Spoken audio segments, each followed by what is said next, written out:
Good evening, Mr. Mayor. Good evening, commissioners. I appreciate you taking the time to let me present this information to you. As Mrs. Harrison Lee said, she did bring some additional resources over to Treasury. I took over as county treasurer about 4 months ago in January.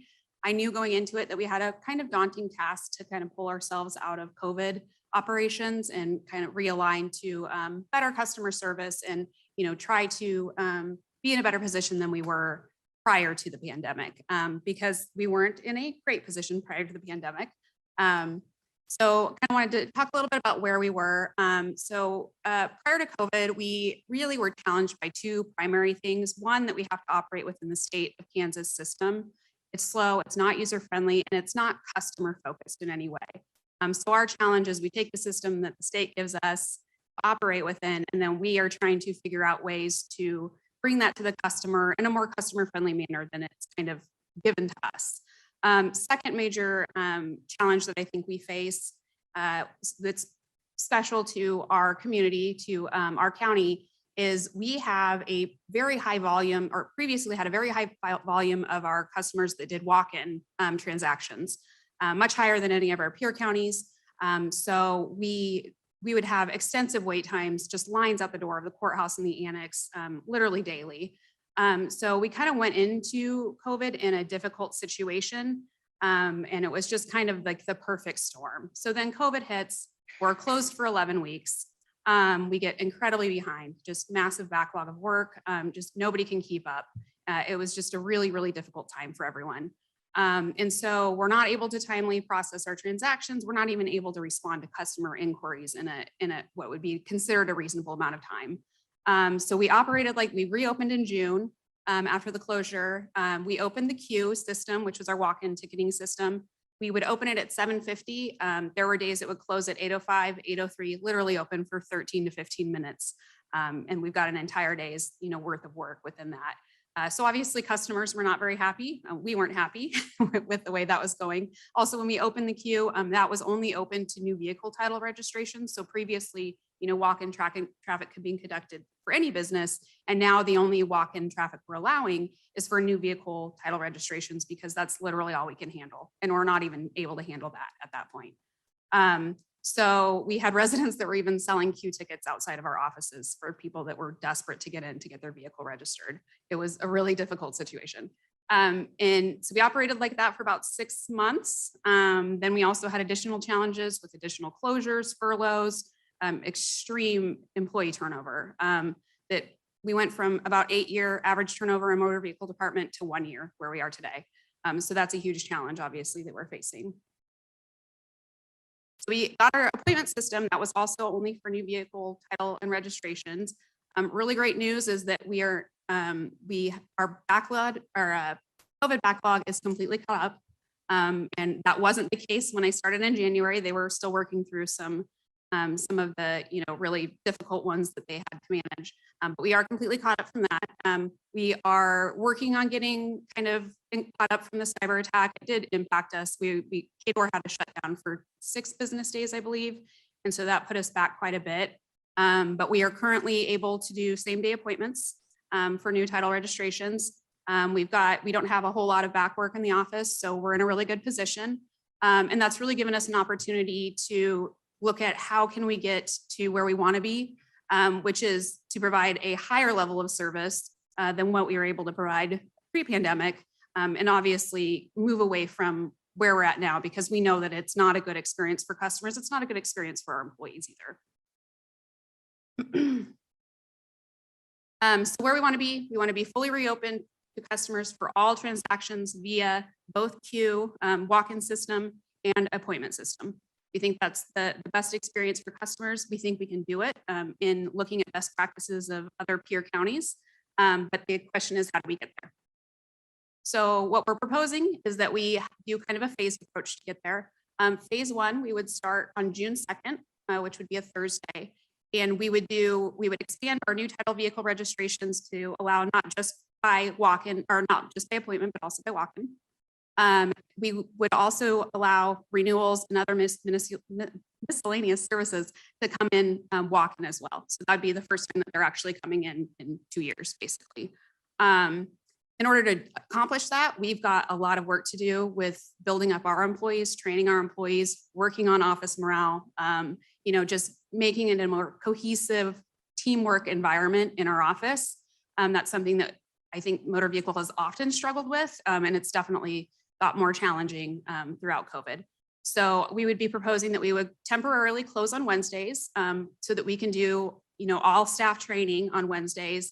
And then, that would be on June 1st, so the day before we open the queue. So definitely we will have to get that training done for the queue prior to that June 2nd opening, because then it'll be, it'll be a big change for everyone. And the majority of the employees were not here previously when we had the queue, so it's going to be a big adjustment that we really need to prepare them for. Phase 2, we would start July 5th.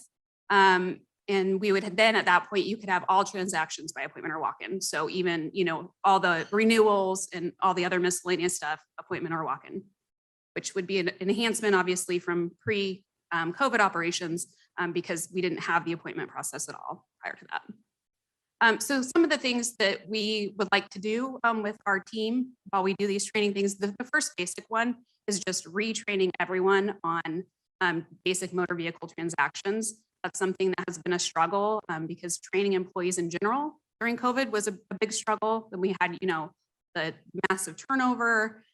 So we're in a place where we just really need to invest in our employees and get them to a place where they have the resources they need, that they can be successful, because they don't feel like they're there right now, and neither do we, quite honestly.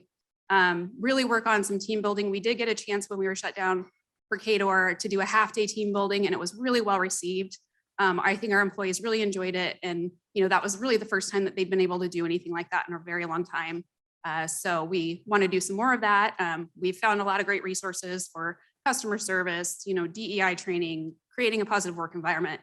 And then the other big focus for us is going to be supervisors, managers.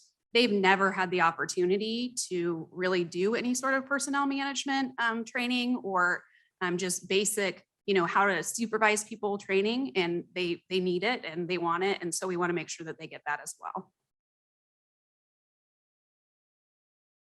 So potential future plans. One thing that we're really focused on right now is a website refresh. With the cyber attack that kind of put it a little bit on the back burner, but we had made some pretty good progress on getting our website to a place that we felt like it was much more user friendly, much more intuitive for users. And that's not really what we have on there right now. It's kind of overwhelming when you get on the motor vehicle side. So we're hoping to clean that up quite a bit. We've made some progress on it.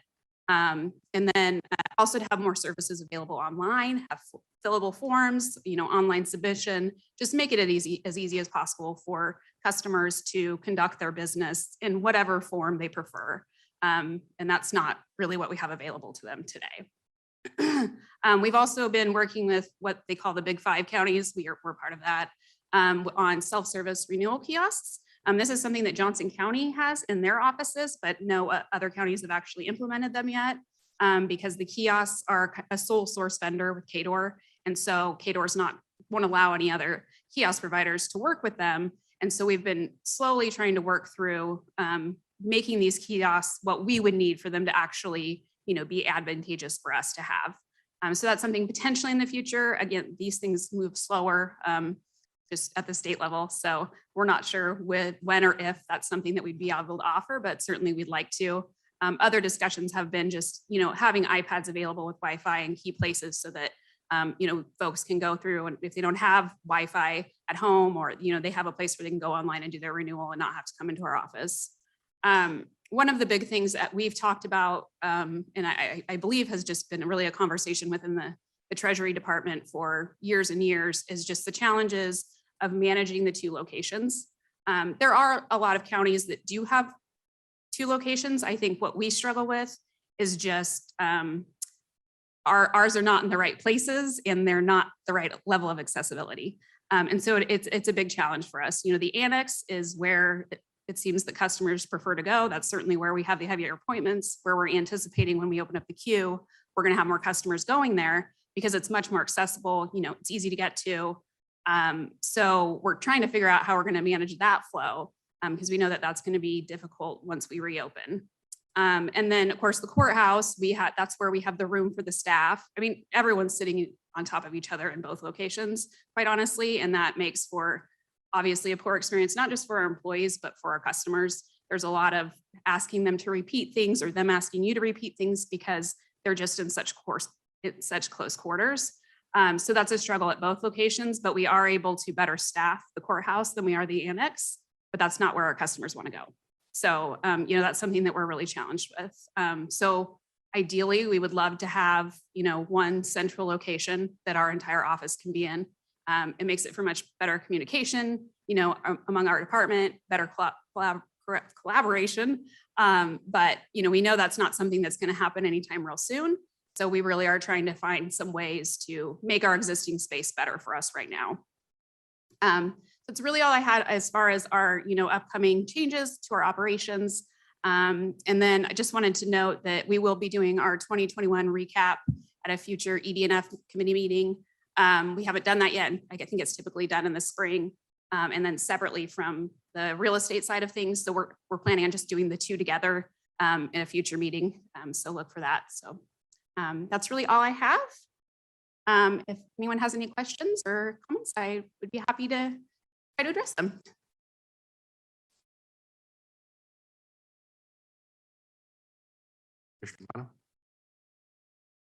Thank you, Mayor, and welcome to the job and here to the commission. I appreciate all the information. I'm curious, and you may not have this answer right now. Are we still charging every person? Well, this is probably not even true because you are only doing title applications. So at the point at which we were still doing renewals in person, we were still charging every person who chose to do that in person an extra $5. Correct. You weren't here, but Yes, that is my understanding. No, we haven't been charging that obviously now. And there have been times that folks have come in and we weren't completely booked up with appointments. And so we've taken their renewal and, no, we haven't charged them anything. I would say I know that is like a pain point. And when you're looking at customer service, doesn't feel like the best customer service. I would also say that is what the other counties do as well. And that's not just, the larger counties, it's pretty much across the board. And really that comes from, if we had unlimited resources to provide the ultimate customer service experience, then that would be wonderful. The problem is motor vehicles delegated to us by the state. They don't provide us with the resources that we need to actually operate it and to operate it in a way that is actually customer friendly. And so, there is a bill in the legislature right now to do a fee increase that would really help cover some of those costs. But, it's not like motor vehicle operates independently. I mean, the UG is paying for these services as well. So that's kind of the reasoning behind that $5 fee. Obviously, I mean, if you all want to not have the fee, and fund more of it out of general fund, that would be certainly in your purview to make that decision. so you have a plan by July that folks could walk in and not walk in because it looks like appointment only. Nope. So June, I think it's June 2nd, we would go live with the queue June 2nd, and then we would be able to take in walk-ins, and we'd still do appointments for new title vehicle registrations, but we would also allow for walk-in new title vehicle registrations. I would say the one caveat to that is that we can't allow same day appointments at that point, because then it will really jam up our queue, because folks might come in, like they don't have an appointment, so they get in the queue, but then they find an appointment, and then, so, and we actually went to Shawnee County to see how they operate. And that's one of their, processes that they have in place to make their operations run more smoothly. So if we take the walk-in renewal, then we will resume the $5 fee per vehicle. And during COVID, have you been processing just regular mail-in renewals? Like not folks who went online, just folks who put a stamp on the envelope and mailed it? Oh, yes. Okay. Yeah. Yes. We have quite a few of those. And those are really the only people who, aside from the stamp, and I think the little mailing fee, are not paying extra money. I don't want to speak out of turn, but if I walk in, I'm paying more. I'm definitely paying more if I use the online system, because You'll pay the that state is fee. taking Mhm, fees. mhm. And then if I use a credit card, there's a fee. So really the only way to pay only what I owe in personal tax and motor vehicle registration is to use the US Postal Service. Would that be a fair statement? Yes. Okay. Or the Dropbox. Okay, thank you. Dropbox, thanks. Commissioner Stikes? Hitting that same button, sorry. Commissioner Stites, District 7. So I think I might have got to where you might have answered it. So somebody coming in is going to pay $5 more than somebody that's using an online service? Well, they wouldn't pay $5 more than the online service because when you go online, the state actually charges a fee. So, but they would pay $5 more than anyone that mails in or drops their renewal in the Dropbox. And that $5 is going to who? Goes to the general fund. To the county? Mhm. Yes, And if you do it online, that fee, goes to the state. and there's no $5 fee. No, but I think it's a percentage of what if you use a credit card, then it's a charge of a percentage of that. And if you don't, I think it's like $2.75 or something like that. So the amount of high county taxes that we're paying right now, we're asking citizens to pay an additional $5 to go pay their high taxes? In person. You pay high taxes, but we're going to ask for more money because you're coming in to pay your high taxes. I think we should revisit that and think about not charging that fee. I mean, from our employees' perspective, yeah, we would love that. Right, because from this commissioner, I think we should not be charging that fee.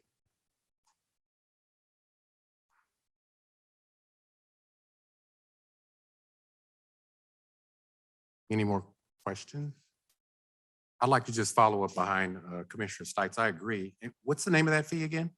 I actually don't know because it hasn't been there as long as I've been there, but I would assume it's like a convenience fee or something like that. I'd like to call it an inconvenience fee because you're charging people to come in and inconvenience themselves, time, gas, and to have to wait in line, and you're charging them to do all that. So I kind of agree that with Commissioner Stites, that's something we're going to look at.